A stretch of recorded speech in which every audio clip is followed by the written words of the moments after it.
Welcome to Creating a Family. Talk about adoption and foster care. Today, we're going to be getting down and dirty and talking about what it is really like to raise a child with FASD. We will be talking with Suzanne Emery. She has a master's in leadership of nursing. She is a family nurse practitioner. She is certified by FASCETS, which stands for Fetal Alcohol Spectrum Consultation, Education, and Training Services. She is certified as a facilitator for their neurobehavioral model, and she is also one of their program directors. She leads workshops, provides consulting services, and facilitates a family support group, all in the area of fetal alcohol spectrum disorders. And they use a brain-based approach. She is also a single mom to two wonderful young men, the younger of whom has FASD. Welcome, Suzanne, to Creating a Family. We are so glad to talk with you. Thank you.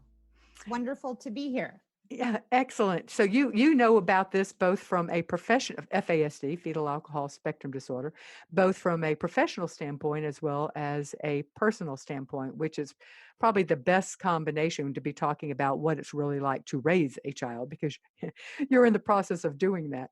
So let's start with some of what we know from about the impact of alcohol, how it impacts the brain of a developing fetus. What does the word is it's a teratogen. And alcohol is a very strong teratogen, meaning that it crosses the fetal placental barrier and impacts the developing fetus. So, what do we know from science about how alcohol impacts the brain and every part of the developing fetus?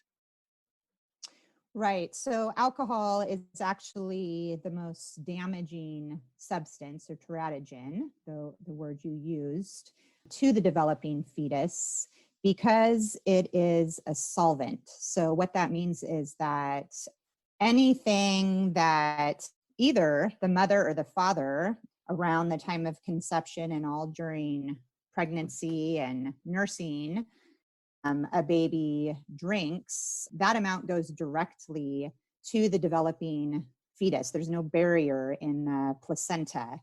And it can have many different effects on the developing fetus. It particularly damages the developing neurons.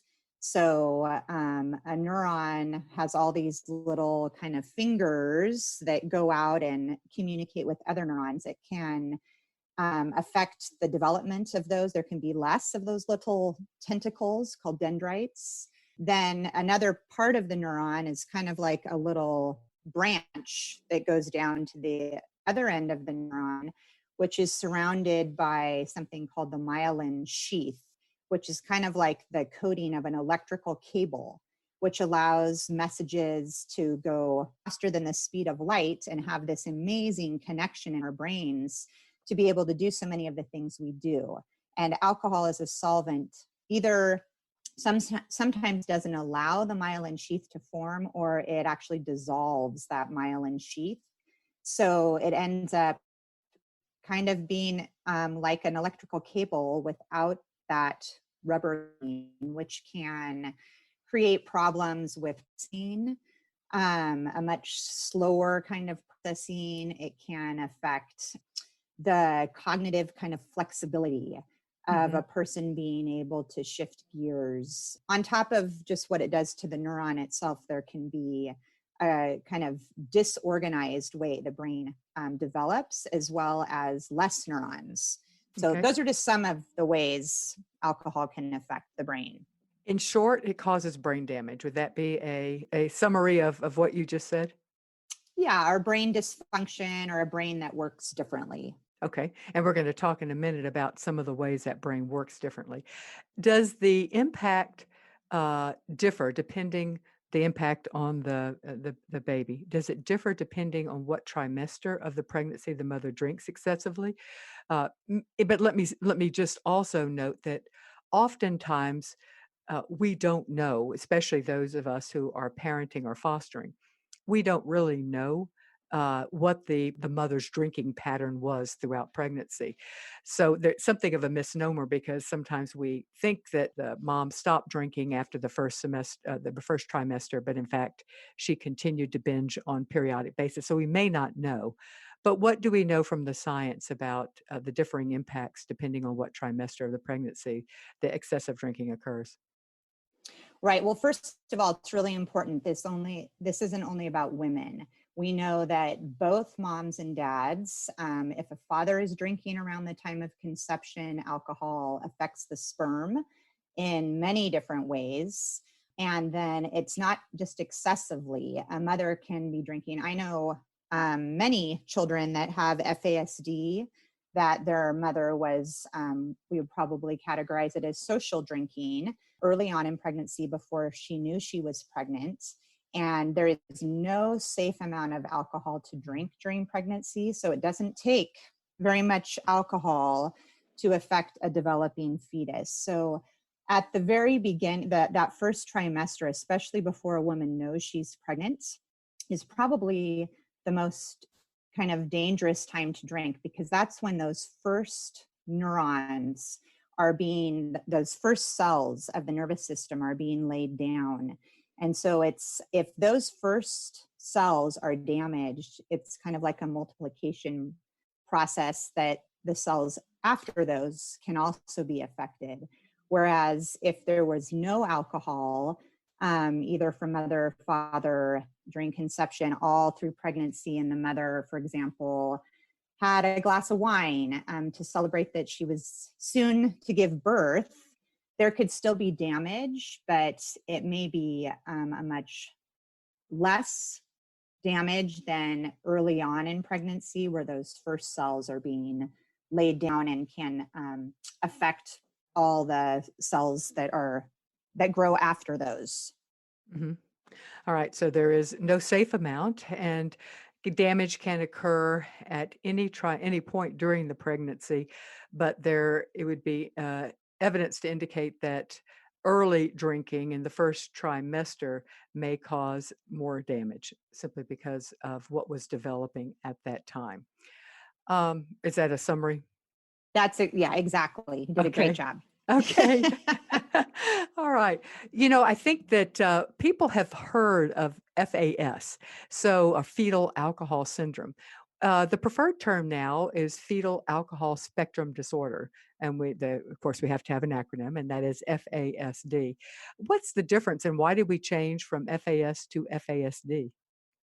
Right. Well, the fetal alcohol syndrome is actually a medical diagnosis, which is not very common. And to have that diagnosis, there has to be 3 particular facial characteristics, along with growth deficiencies and then cognitive differences.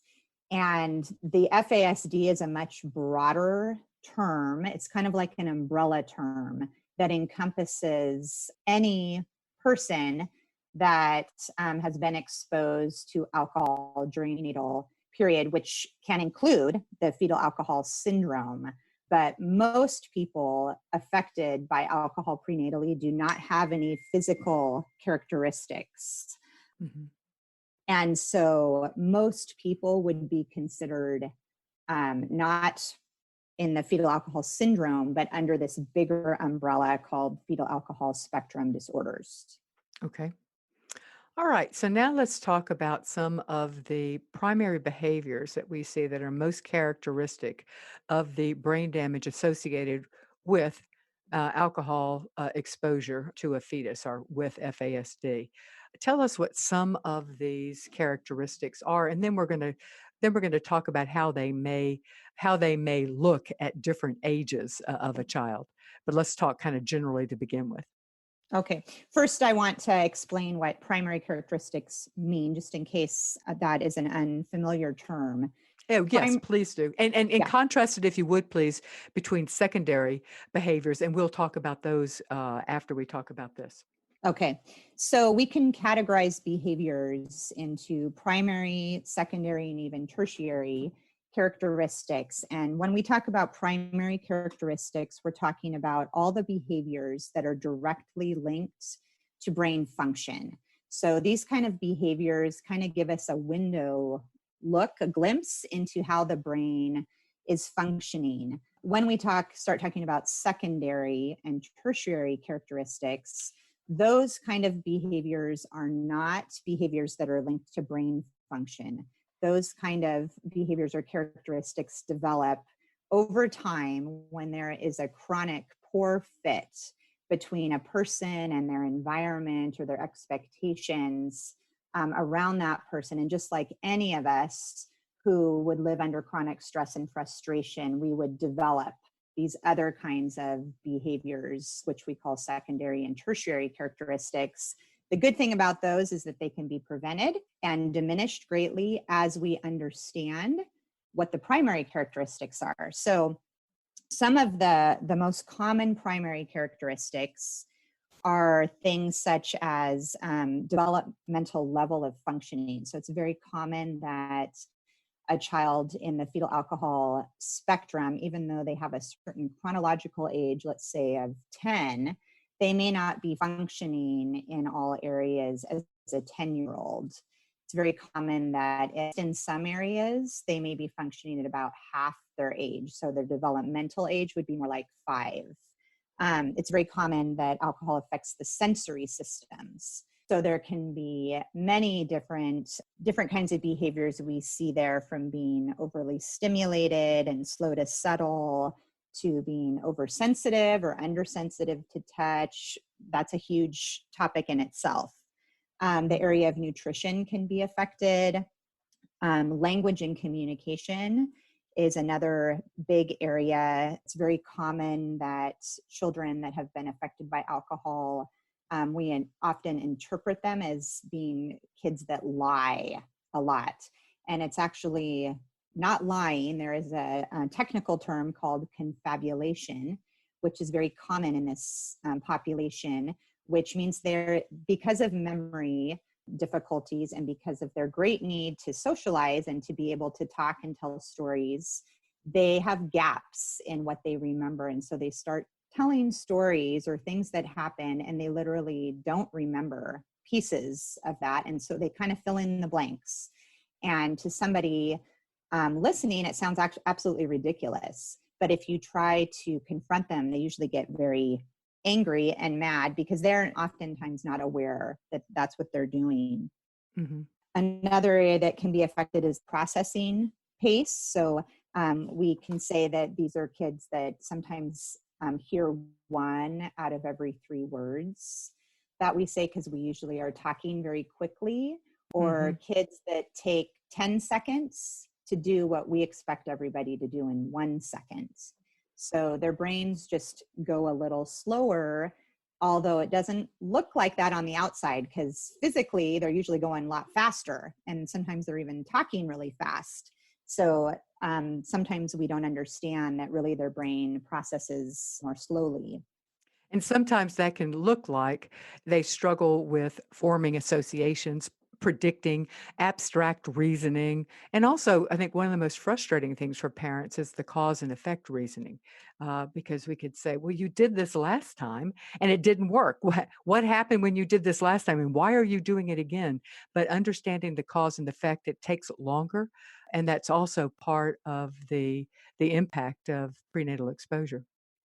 Right. Yeah. Learning and memory is another big area that's affected. Being able to do 1 of 3 steps because of that inability to remember many things at once. They sometimes need to be retaught the same thing over and over and over again. And as Dawn just mentioned, that ability to generalize information. So they may be taught something at home, and we would assume they would understand that anywhere they go. They should remember, for example, that you share, or that you are respectful to adults, or whatever, all these things that we try to teach children, they may need to be retaught. The same thing in the different environments where they go. And one really important thing to know within the primary characteristics, it's not just the difficulties that their brain has, but within the primary characteristics are also included all of their strengths. So all the things they do well, their passions, the way they learn. And that whole piece is super important to understand because these kids have amazing strengths and abilities and learn in particular ways. And if we can build on that piece, we're going to have a lot more success than trying to change these other behaviors that are actually indicators of their brain function. And that's why kind of reward, punishment, behavior modification isn't going to work to change these behaviors, because it's like kind of giving somebody a consequence for not walking if they're paralyzed from the waist down. Doesn't matter how many privileges we take away or what consequences we give, until their brain matures and is able to do those things, we're not going to be able to change these kind of behaviors. Okay, now let's talk about how these behaviors might look at different ages. I think that would be helpful for us to just kind of make concrete some of the abstract we've been talking about. So, what would you say would be some typical behaviors of a child who is somewhere on the fetal alcohol spectrum? In the Let's talk with infants and toddlers. How might they look different from a neurotypical infant or toddler? Right. That's a great question, Dawn. And it really is going to look different in every child because this is a spectrum. Every child is very different. And it also really depends on the parents, the parenting style, and the environment in which they grow up, how many of these characteristics we see. So early on with infants and toddlers, some probably common things that might be seen are the inability to settle, just having, longer periods of crying or being upset and having a hard time soothing, settling down. A baby or a young child, like a neurotypical baby, loves like gazing in their parents' eyes. That's one of the places they love to look and where they learn so much. And a child affected by alcohol, that may be way too overstimulating for a baby that has been affected by alcohol. And so they may have a hard time making that eye contact. They, toddlers, once they're kind of mobile, they could appear, with a lot more energy, kind of hyperactive. All toddlers are impulsive and we have to be careful with safety, but it may go beyond the neurotypical kind of 2 to 3 year old behavior. They could be, my son, I know when he was really little in a kind of foster home in Costa Rica, they told me he would actually crawl up the closets. They had kind of those wooden slats and he would climb up. And so just kind of extreme behaviors. But again, it depends where they are on the spectrum. There can be children that are really not affected very much. You may not see really any characteristics at that point in their lives. All right, let's move up to the before school age. So, past the preschool age, our 2 to 5 or 6. Okay. So again, I think a really typical, very common behaviors may be, again, that kind of hyperactivity, constantly on the move, having to be much more aware of safety than you were a neurotypical. Again, the kind of low tolerance for frustration. This age group anyway, tends to have, they may still be having kind of temper tantrums and getting upset easily, but it would be much more extreme. There could be, if there's sensory issues, just, things we're not aware of at this point, like lights or sounds, could just make a child, really have trouble maintaining kind of stability emotionally. And again, could just have explosions and be very hard to settle. If we're trying to put them in like a preschool at this point, again, even though they're 3 or 4, developmentally they may be more like 1. So it may be very hard for them even to sit for a couple minutes in a circle, or to be able to follow instructions, or to start lining up in a little line. all of these kind of things. Again, it's a spectrum, so it will be different in every child. Hmm. And another thing we often start seeing, again, with some children, would be that inability to form the cause and effect relationship, and that sometimes is seen beginning at this preschooler age, because we do Mhm, expect neurotypical preschoolers to be able to start doing that. mhm. All right, let's move into elementary school age. What would be some of the things that we might see with a child on the fetal alcohol spectrum? Right. So this is the most common time for parents to really understand or begin to see that there may be some underlying difficulties, because up to this point, a lot of parents, if they kind of have a parenting style that's, I would say, very understanding and kind of flexible and not real authoritarian, and meeting, kind of really reading their child and their needs, it's typical not to really see a lot of the primary characteristics very obviously until they get to school age. And Mhm. school age is where we start to see a lot more of these characteristics. And it's probably mostly because the expectations at home are very different than the expectations in a formal school environment. So again, that developmental age, if we expect all 6-year-olds to be going to first grade and they're really more like 3, it's going to be very difficult. They may be like playing more like parallel play. They can do really well side by side with other children, but being able to share and sit again for even longer periods of time may not be realistic for a child. We can start to see that they may not be ready for the academic pieces. Where today, the expectations keep getting higher and higher, but today we kind of expect 6-year-olds to begin reading and doing some math, and that it's very common that children in the fetal alcohol spectrum are not ready for those academic milestones at the ages and grades that we would expect. There can be impulsivity issues. So just, saying things without thinking and doing things without thinking can get them in a lot of trouble socially, or, on the playground. There can be safety issues, or just, the inability to kind of be quiet when the teacher's talking.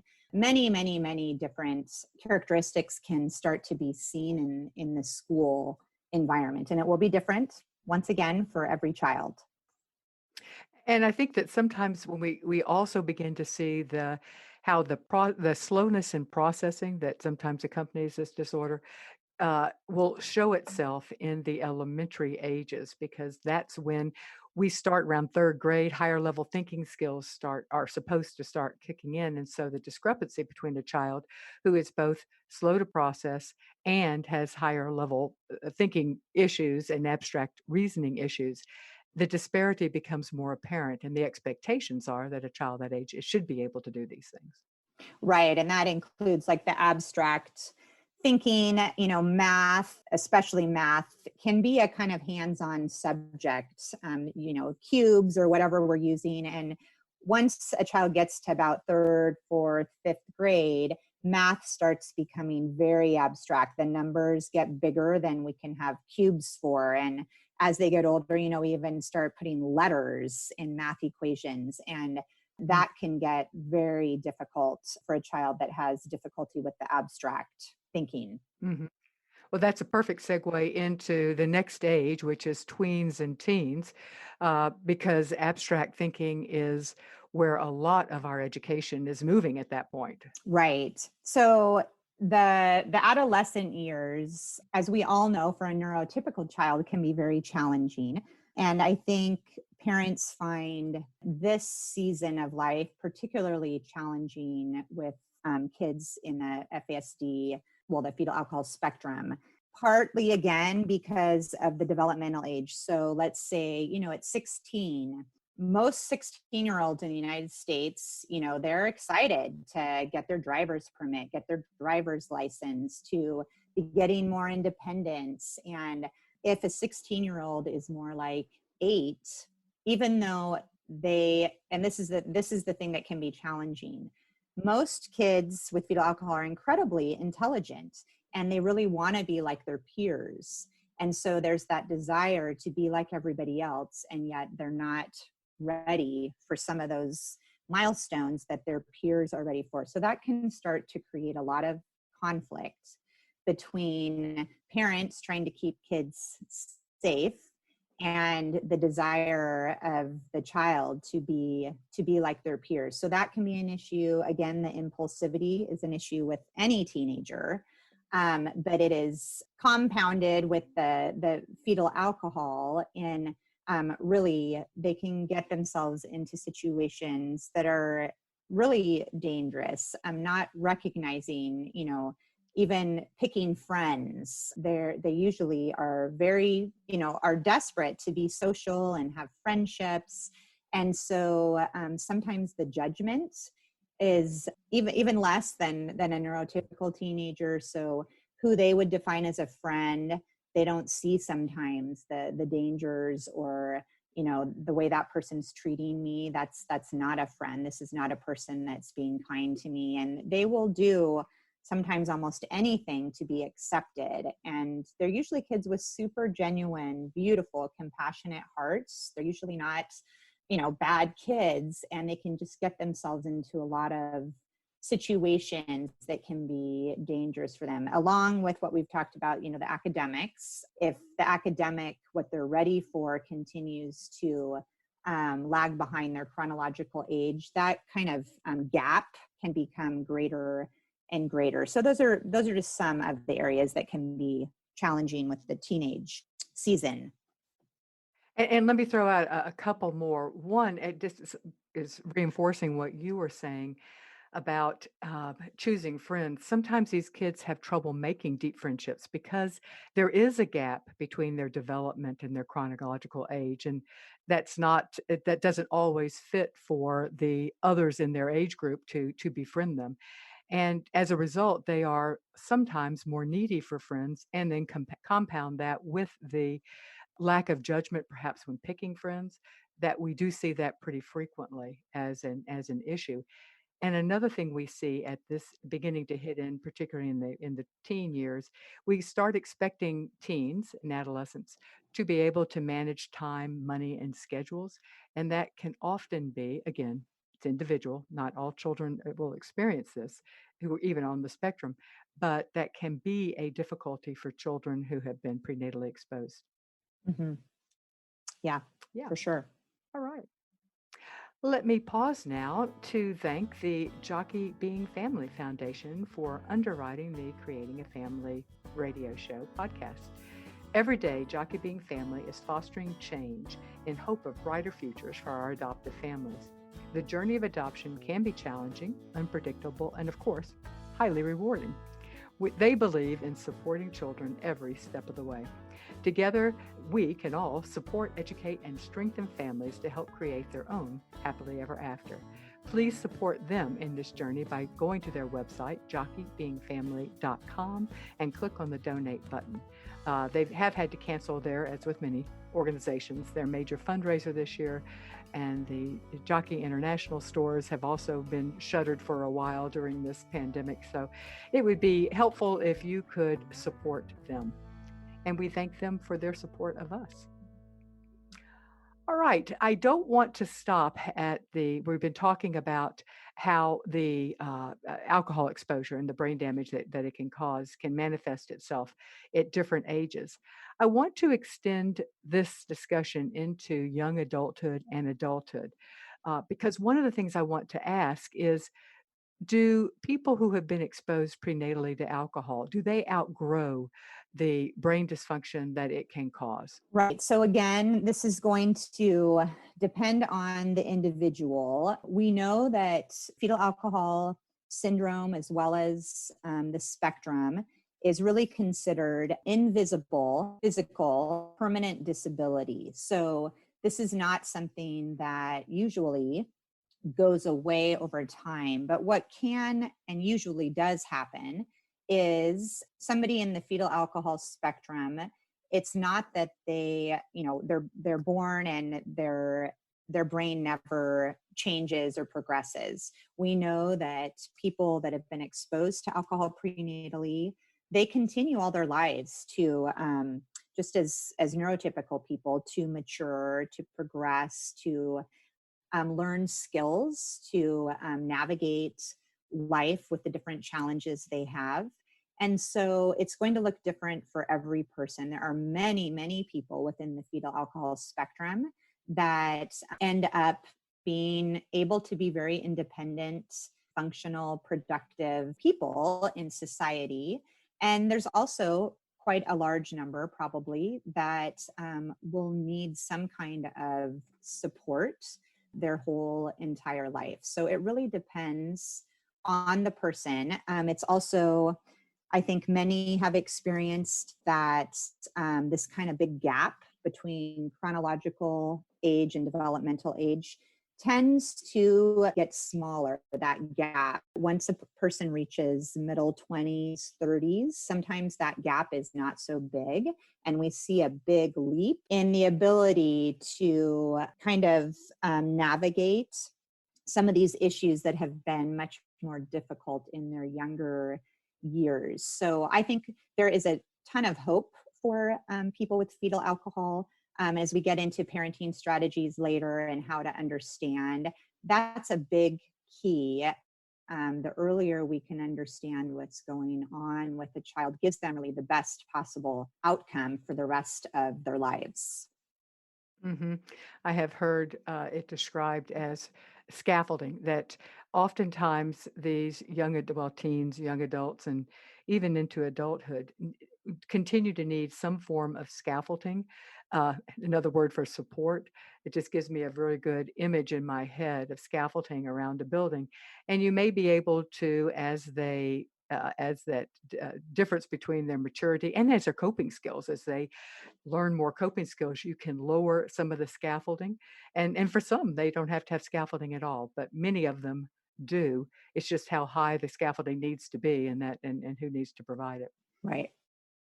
A question that we often get is, are children who were exposed prenatally to alcohol or drugs, are they more likely to abuse alcohol and drugs as tweens, teens, and young adults and adults? Mhm. We do know that they are at much greater risk to have issues with addictions and trouble with substances if they start to experiment with those. And I think from the research I have read, I think kind of the hypothesis behind that is that when a child is exposed to, especially alcohol in the prenatal period, alcohol is metabolized as a sugar. And it kind of, that addictive cycle is there kind of underlying in their brain. And again, this is not true for every person prenatally exposed to alcohol.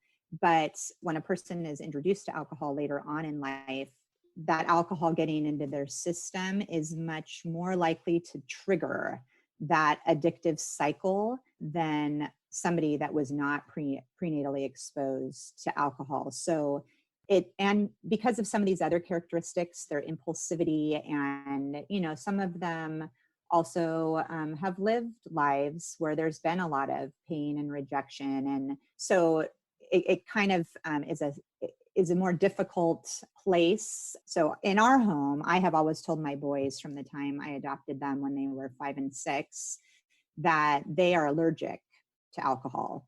And we are a home that doesn't have alcohol in our home.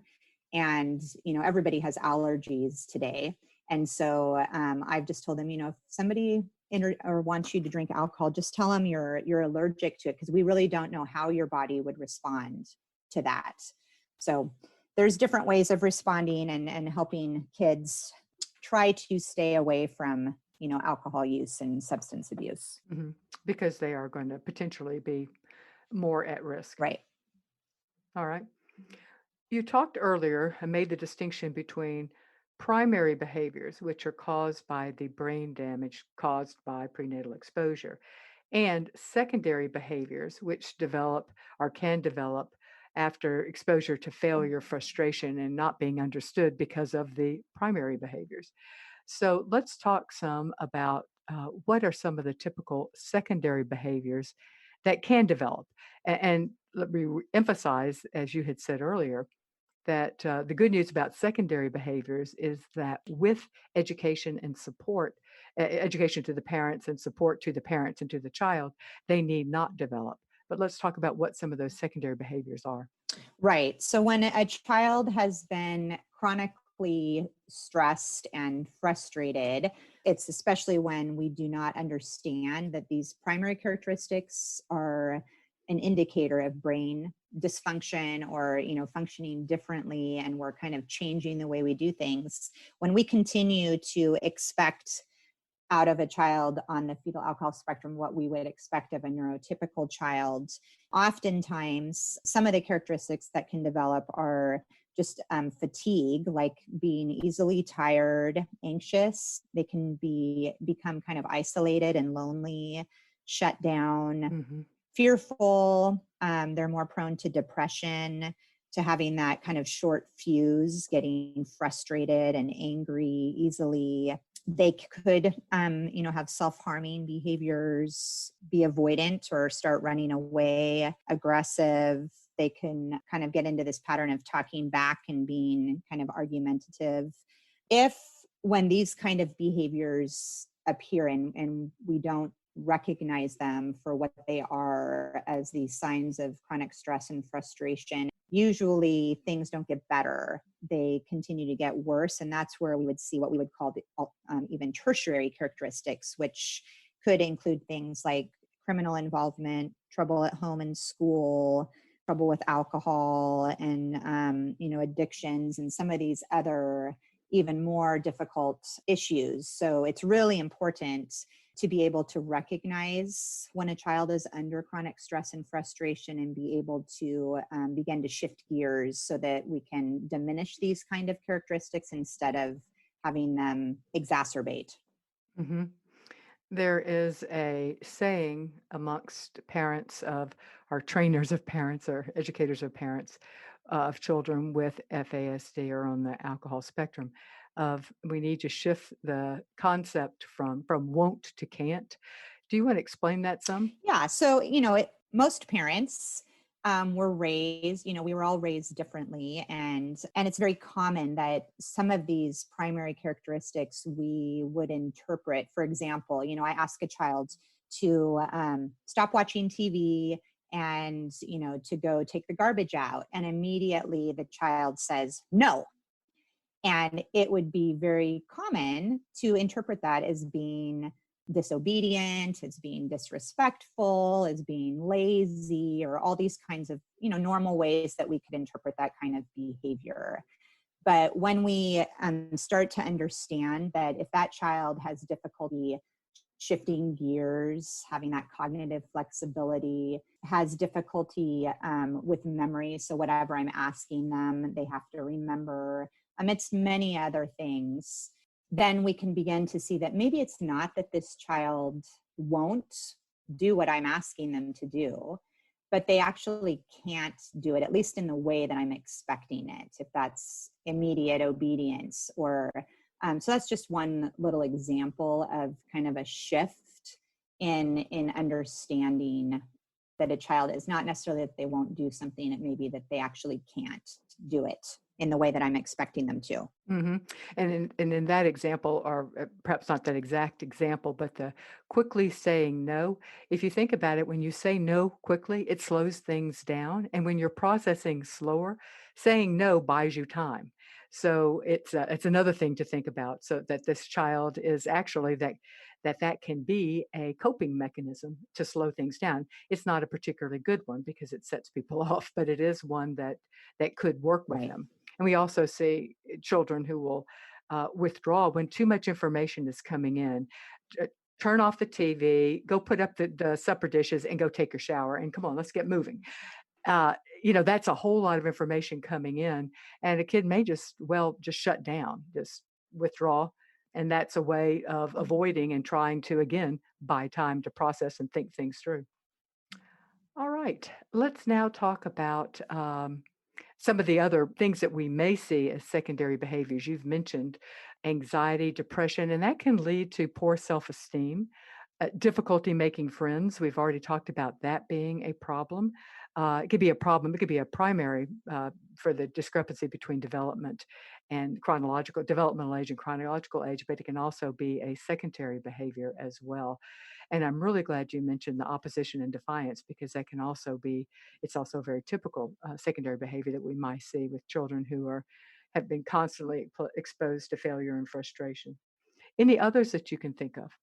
I think another one could be that they can easily get in trouble because of being easily manipulated by others. What we've talked about before, that desperate need for friends and to really do anything to be accepted or have friendships. Also, as children get older, there can be issues in the sexual area. It can be from impulsivity, or I know with my own parenting, just recognizing again the developmental age, that even, when a child is 8, they may be more like 4. So having to, the safety, as well as just recognizing that there may need to be more boundaries or education at the appropriate developmental level of a child in that area.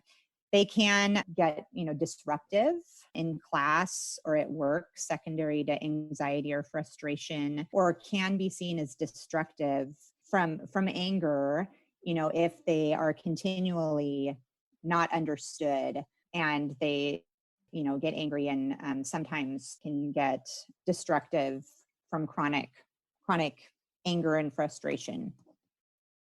Hmm. Anxiety can also play into that, just living with constant Yeah. anxiety. Let me remind you that this show is brought to you through the support of our partners, and these are agencies that believe in the mission of creating a family to strengthen foster, adoptive, and kinship families and the professionals who support them. And these agencies put their money where their mouth is. They back us financially to help us. They provide financial support to this organization to help us bring you this show and all the resources that we do. One such organization is Children's Connection, Inc. They are an adoption agency providing services for domestic infant adoption, and they also have an embryo donation and adoption program that works throughout the U.S. They also provide home studies and post-adoption support to families in Texas. All right, now we're moving to the part of tips. We want to talk about how do parents need to adapt their parenting to be the best parent possible to a child with FASD. In other words, parenting tips for parents with kids with FASD. So how can parents be the best parents? What are some tips? You have been in the trenches and you've also spent a good portion of your professional life training other parents. So what are some tips? Yeah, so this is a really huge topic that's why I do what I do, because it really does take, really most of the time, a different way of understanding and responding to behaviors than most of us were brought up with. So a huge piece is what we've been talking about a lot during this hour, are understanding these behaviors that are linked to brain differences. And once we understand that, a lot of the behaviors that are difficult for us, or that are not responding to typical good parenting techniques, are not because a child does not want to do what we're asking them to do, but actually they can't, that begins to shift the way we respond. There have been research done with parents, that if a parent believes that a child's behavior is intentional, they will most often respond punitively, doing this Hmm. kind of behavior modification stuff. If a parent believes that a child's behavior is because of an underlying disability, they usually tend to respond in a more supportive way. And so this is really the direction we want to move. And I think that most parents, this is really a lifelong process, because it's usually a very different way of understanding and responding. So that's why I do what I do, I actually received several trainings as a parent, and then believed so much that this made all the difference that this is what I do full time now. And so there are, which I think Dawn is going to put at the end of this podcast, there are many opportunities to receive training through webinar and face-to-face opportunities to really, if you haven't already begun this journey, to be able to do that journey along with others that are also parenting children with neurobehavioral characteristics. So that's one big piece. The other probably big piece is then what does that mean in real life? Really understanding where these behaviors are coming from, and then what do I do differently? And so the organization I work with, FASCETS, we have a couple really practical kind of grids that we help parents work through their greatest frustrations and challenges with their children, that both help parents understand ourselves, because a lot of these behaviors can bring up really strong emotions in us. Emotions we didn't know we had. I always say I thought I was a really good person until I adopted my boys. And then I realized kind of the darkness of my soul and the things I could end up saying and doing simply because I wasn't prepared and I didn't understand what was going on. And so it's really important that we can understand ourselves and our own values and expectations and where those come from. And then how we understand our child better to come up with, just like we would with anybody else with a more visible physical disability, our children need accommodations to be successful and to function at their highest abilities. So one of the really important questions we need to ask is, like, when we're expecting something, for example, we're expecting a 6-year-old to sit, in a classroom for whatever it is, 20 minutes, and they're not doing that. Most of the time, most of us don't ask the question, what does this child's brain have to be able to do to accomplish this task? And that's a really important question. And it's a difficult one because we're not used to thinking that way. But if we expect a child to be able to sit still for a period of time, just a couple things, that child would have to inhibit the stimuli around them. They would have to be able to ignore different things that are going on and to have that ability to focus. And when we're expecting a child to do something that they don't have the ability to do, there's always going to be problems. So understanding that link, as well as what we've talked about, their developmental age. So if the 6-year-old is really more like 3, then we need to adjust our expectations to be more in line with where they are developmentally. So asking myself, if my child was only 3, how would I handle this situation? And that often both takes the stress off the child as well as helps us be in a different emotional place. And then what I mentioned earlier today was if we can focus and really learn our child's strengths and passions and interests in the way they learn, and try to focus more on those and building on those. Like, I know a family who they didn't know their child was on the fetal alcohol spectrum until she was about 16 years old.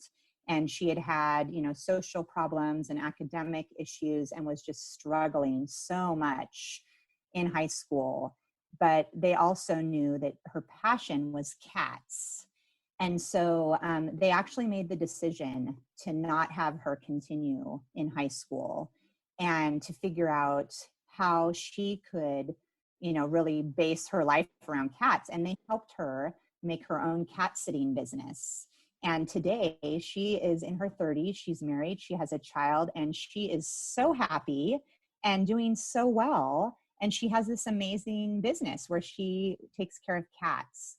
So that's like a beautiful success story of a parent oftentimes we have to give up our kind of dreams and expectations, or what we would define as success, and really understand who our child is and help them be able to live out what their passions and strengths and abilities are. So that's just an example of a way to kind of parent differently. I appreciate what you're saying about it's very hard and sometimes very frustrating to parent children who are not neurotypical. And part of it's because of our own programming, our own, if a child does not do what I'm saying it do, that is disrespectful. If a child does not quickly do what I'm saying to do, that's disrespectful.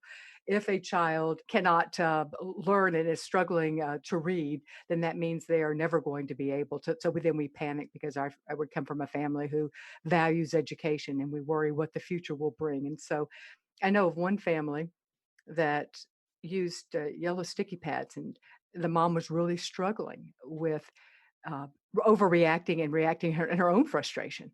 And so she wrote on it, "It's brain damage" on those yellow sticky pads, and she put it frequently throughout the house. And I didn't know the woman. This is a story that was told to me, and it really helped her because it helped ground her in understanding. And then being able to step back and do the things that you have talked about, consider the developmental age over the chronological age, as opposed to he's 10 years old. Why the heck can't he do this? Remembering that there may be brain damage, and also it helped her to then say, okay, I have no control over some of the primary behaviors, but I can work to prevent some of the secondary behaviors by providing support and structuring and help this kid.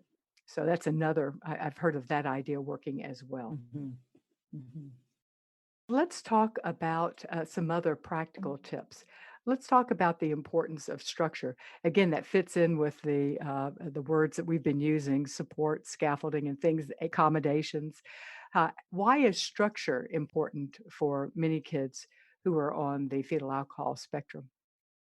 Yeah, that's a great question, Dawn. And as we talked about at the very beginning of this hour, part of what happens in the developing brain with prenatal alcohol exposure is that kind of disorganization in the brain. So instead of the brain growing in this very organized fashion, it can be very disorganized. And so when somebody inside, when their brain is disorganized, they rely on external organization and structure to be able to function. So this is really important to remember, and it can be the smallest thing. I remember when my boys were younger, we used to have this routine that one morning we would have, for breakfast, like pancakes or waffles or some eggs or something. And the next day was cereal. And we would alternate this, and that was just the way we did things. And one day, for some reason, I forgot what day we were on. And instead of cereal, I had made something else. And my younger son that's on the spectrum came down and exploded. You would have thought that, something majorly upsetting had happened. And it really ruined his whole day. And Mhm. at first, I was like, totally upset and thinking, oh Get my over it. gosh, what's your Yeah, it's like, get problem? over it. And yeah, I fixed you breakfast. Do you realize how many kids don't have a mom out there fixing you? Yeah, I got it. I'd be right there with exactly. you. But as the Yeah. day went on, I started to remember this. And I realized that, for him, he relied on that routine to organize himself for the day. And for me, it was totally insignificant. For him, it was a huge way that he would organize, what day are we on? What are we doing? And so it's not always possible, as all of us knows, to keep everything consistent and, a regular routine and structure. But as much as possible, it tends to help these kids function as well as they can, to have that external organization. And when there's going to be a change, to give them quite a bit of warning ahead of time, that, this is this is going to be different. And it may not eliminate the frustration and the stress, but it tends to diminish the huge explosions of all of a sudden having something change without them being warned that something will be different. hmm An example of this is the use of lists. And I could give an example of a family that I know and their daughter. When I was talking with them, their daughter was probably 16. And she was constantly, I mean, she was probably 14 when we first started talking. She was so disorganized. She was forgetting not only homework, but she'd forget to brush her hair. She'd be forgetting you name it. It was just getting her out the door in the morning was just a huge ordeal and seldom was done successfully. And then the question they were posing for us was, well, should we be driving to school to provide the homework or bring a brush because all of a sudden she's embarrassed because she had forgotten to brush her hair? Or any of the other things. Is that rescuing her by doing this? What they came up with eventually when they settled down and got over some of the frustration about, my God, she's 14. She's acting like and in fact, she probably was acting like about an 8-year-old. But when they started treating her as an 8-year-old and thinking, what would we do if she was 8? They came across, yes, we'd make her a list. So they came up with a whiteboard that they hung in the hallway outside the bathroom. And on the whiteboard was in permanent marker a long list of everything that needed to be done and a marker, a erasable marker that she could put a check by it. And it really helped her. And it was amazingly detailed. Of course, brush your teeth, but also brush your hair. Get your homework, that would be obvious, but also, put in, think about where you're going to be after school and do you need clothes, any number of things. It was like a 15-point list. And then they realized, they thought, well, this is a lot for her to remember. And the hard part for them, they started that at 14, then she was 16, and then she was 17. And they were like, well, when do we pull this? Should we continue to have the whiteboard up for her to do this? Are we enabling her to not stretch and be able to remember? So how would you answer that? At what point should parents start saying, at some point, we're not helping her grow, we're enabling her to not grow? Mm-hmm. Yeah, this comes up a lot in the trainings I do. Yes, it does. And I think that word enable is very interesting because in our society, it has a very negative connotation that we see as, doing something for somebody else that they could do themselves. When really the definition of enable is to provide the conditions around a person so that they are able to do what they need to do. So just as if, for example, a blind person, we could ask the question, well, when will they be able to see? And so we can have them quit reading Braille and, read like a neurotypical person or, a sighted person. And the answer is never. That person will always need to read Braille. That's not necessarily true with somebody with fetal alcohol, because as we know, their brains do progress and mature and need different things at different times. But giving this teenager this whiteboard, as long as it's working for her and as long as that's what she needs, then it's enabling her to function. She may herself come to the conclusion one day, I don't need that board anymore. I think I can do this on my own. But until that happens, it's probably something that she needs to organize herself. I know I worked with a couple in Costa Rica who were in their 60s when they finally discovered that they had had this tumultuous marriage and had been separated and everything. And the wife finally understood that her husband actually wasn't this lazy, terrible guy. He was on the fetal alcohol spectrum. And in his 60s, they used things like, some of you have probably heard of this thing called a timed timer, which is actually a clock that you can see the time disappearing. You, like for 15 minutes, you put this little red kind of covering over to the 15, and you can see the time disappearing. And they began to realize things that, he didn't understand time or time passing. And for him in the kitchen to use something like that made all the difference. So these are not tools that enable people in the negative sense. They are tools, just like anybody with a disability, that they may need to be able to function and be successful. In this case with this family, at some point and I don't remember whether it was the daughter's choice or their choice, but it was when she didn't go to college. She went to a technical training school for cosmetology, and it was at that point she was still living at home. They helped her set up a list on her phone, using one of the note apps or whatever.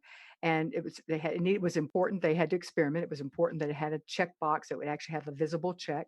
And they continued to have to ask her, have you checked your list?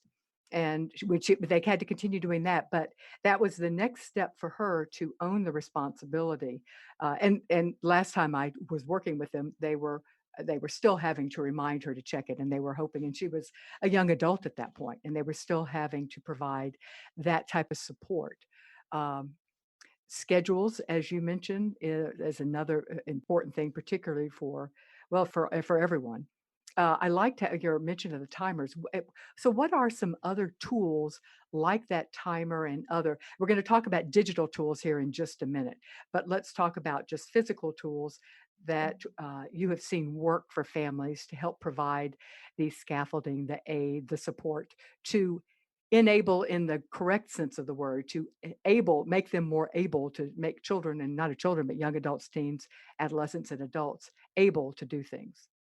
Yeah, that's a really good question too, Dawn. And I think, again, it's really different for every child and every family. So, anytime we can make something more concrete rather than abstract will be helpful. So yes, the idea of making time with the time timer more concrete. I know another area that's very abstract and hard sometimes for people on the spectrum is money management. I'm so glad you raised that. That was exactly what I was going to, because I hear it all Yeah, the time. So yes, let's talk about money management for our teens, young adults, and adults. right. So again, it's going to be different for every person, but instead of perhaps, using cards, credit cards or debit cards, making it very hands-on. And, once a person is ready to kind of, have a set amount of money or get an allowance, or, try to start learning how to save or budget, using cash and putting the cash in envelopes that's designated for, different things. That's a very more concrete than having this card, which you can't, it's hard for a lot of neurotypical people Yeah. to deal with cards. But that's one idea. For money, I think the example Dawn used with the whiteboard or the sticky pads is also, very useful for a lot of families. Or there's, for a very young child, words may even be too much. There's something called pictograms that families that have children in the autism spectrum often use to communicate. So, making a list or a routine, not with words necessarily, but with pictures, either pictures that have already been, drawn that are on the computer, you can find them. Or many people in the fetal alcohol spectrum are incredibly creative and artistic. And so, some of them love to help with these kind of things, and something that will be meaningful for them. Another example would be, for example, you send a child to go clean their room, and that's very abstract. What does that mean? For me, a clean room may mean something totally different than for another person. And that's a whole topic in itself, how complicated that is. But I know, gone in and cleaned the room with the child. And once the room is the way it's supposed to, opening the closet and taking the clothes hung up and then putting that picture inside the closet door, so that when you tell the child to go organize their closet, they can open the door and see a picture of what that means. And do that, all over the room. What does it mean to make your bed? What is your bed supposed to look like? So anytime we can make something more visual, or, this population tends to learn much more hands-on. So sometimes it's even in a family, if you have siblings, doing skits about, this happened at school today. This kid came up and said, "Hey, you want to go outside and smoke a joint with me or whatever. Let's do a skit. What would be the different ways to respond to that? And what might happen, if you made this or that decision. And so there's so many creative hands-on options of how to deal with different behaviors or teach different concepts that tend to be much more effective than just using our words. And one thing to keep in mind that often language processing issues go hand in hand with children on the fetal alcohol spectrum. And for those people like myself who tend to be very verbal, it's hard. I have to constantly remember to use fewer words, slow down my speech, and just give that person time to process what I'm asking and not try to get it all in one conversation. Another problem I have. uh, and be as specific as I can. I tend to, by nature, want to use a lot of conditional words. Um, However, instead, or probably, or likely, or things like that. And the more specific I can be and concrete, the better it is for everyone, but especially for children on the spectrum. All right. So we've talked about money and time management issues that often really bedevil. And just going back to your cleaning up the room, that's another good place for a list. But you also have to be realistic and not expect everything, but pick the 5 top things or the 3 top things you expect when you say clean the room. And if they are readers, and if lists work for them, and as you point out, pictures may work better for some kids. But if lists work, have a checklist for them to check off. All right, bed made, stuffed animals in bed, and clothes either in hamper or hanging on a rack. And that may be all you're expecting for a clean room when you tell them to go clean their room. So all of those things. All right. So, what is the prognosis for a child with, let's say, significant prenatal issues caused by prenatal exposure? Because, as we point out, this is a spectrum. So, on the spectrum, there can be children who are impacted quite not much at all. And then there are children who are impacted more significantly. So, what is the prognosis? Right. Once again, that's really hard to say because even children that are severely affected will be very different one from the other. What we know is that the best possible prognosis occurs when the earlier in a person's life that we can understand what we've been talking about today, that a person has behaviors that would be considered primary characteristics or that are telling us that their brain works differently. And therefore, they need a different understanding, they need different parenting style and techniques, they need accommodations around them, just like anybody else with a disability to be able to function and be successful. So the earlier on in life that can happen, the better. Although at the same time, it's never too late. So a lot of parents that are fostering a child, for example, or adopt older children, it's never too late to start understanding differently and doing things differently. And the more in line our expectations are with a person's abilities, and the more able we are to accommodate and put those pieces in place that help the person with fetal alcohol be able to use their strengths and their abilities and learn the way they learn, the more successful and the happier they will be. So that's another reason I do what I do. I do not think a person's life, even that's severely affected by fetal alcohol, is all doom and gloom and terrible prognosis. I think there is incredible hope. And I know many, many, many, many stories, beautiful stories of families who have really come to understand their child with fetal alcohol and embrace who they are, and not only just kind of tolerate it, but celebrate who that person is, and really, like we've talked about, build on their interests and passions and help them be the person that they really are, instead of who society wants them to be or who we as parents want them to be. And that really gives them the best possible chance in life to reach their potential and be happy, productive people. Excellent. Thank you so much, Suzanne Emery, for being with us today to talk about what it is really like to raise a child with FASD. Let me remind everybody that the views expressed in this show are those of the guest and do not necessarily reflect the position of creating a family, our partners, or our underwriters. Also, keep in mind that the information given in this interview is general advice. To understand how to apply it to your specific situation, you need to work with your adoption or foster care professional. To get more information about either Suzanne or the organization FASCETS, you can go and let me say that it is a wonderful organization and a wealth of information. And you can find much of that information at their website, which is facets.org. I'm going to spell that FASCETS.org. And if you think you are, or you know you are parenting a child on the fetal alcohol spectrum, that is a place you need to go. Thanks so much for joining us today, and I will see you next week.